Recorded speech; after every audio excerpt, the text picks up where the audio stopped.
the very first moment I remember getting into drawing was, I think it was the 5th grade. I was with a friend named Jimmy, and it was odd. It was like the Fast and the Furious movie had just come out. People were like into fast cars and the idea of Nas being able to push a car much faster. And we just liked the way the Nas symbol looked, and so we wrote that on a bench. We did that with a piece of whiteout. And that to me, I don't know if it did something then, but I gravitated towards, writing publicly. That's how my journey began, I think, when I was in 4th or 5th grade. I didn't know that it was considered deemed wrong at the time, but I just did it. And then that started growing into passion and more passion. And then when you hit middle school, more people start doing it. So I started gravitating towards people who like to draw, but society labels them as taggers. So, yeah, that's middle school. And for me, it was a nice time to kind of just sit down and focus on something while the household is pretty wild. While there's kids screaming in the background, diapers need to be changed, mom has music really, really loud, getting ready to go out and party. These are the things going on in the background. And for me, drawing just really pivoted things and helped me focus and narrow down on just, a moment for myself.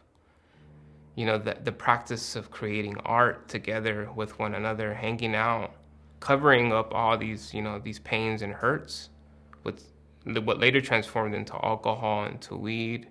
That was something that we had some commonality, right? And which was, hey, we all don't understand something, but we're here to support one another in an odd way.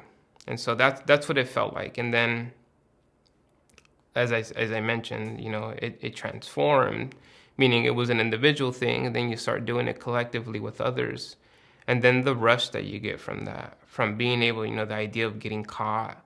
As I got older, the idea of art, transformed into not just doing it as an individual, but also doing it with others and just elevating that.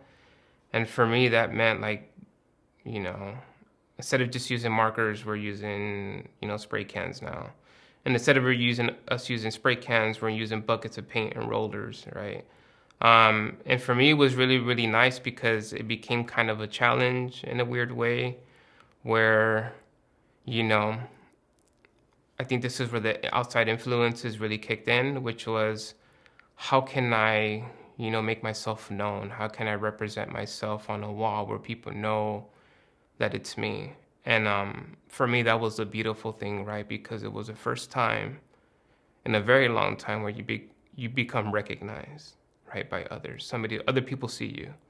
That's on a wall. When people go around and say, "Hey, this is this person," they know who you are. So that felt good.